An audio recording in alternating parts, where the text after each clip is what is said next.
Sarcen na obkluk. Polepával Kličár. Stala sa na to aj Jeglič. Toto už je Ulström. Vynikajúco Jeglič. Trojici sú to hráči Slovana. Časti na gól! Čas 31:07. Andrej Šťastný 1:2.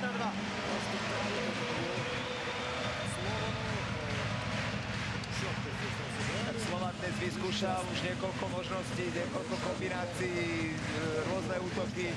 Musel si počkať na veľkú chybu obrancu Novosibirska, pretože skutočne neviem, čo si tohto konkrétne myslel a ako chcel založiť útok, ale Žiga Jeglič bol tam, kde má byť, perfektne oklamal celú obranu, našiel Andreja Šťastného a myslím si, že to zakončenie stalo za to.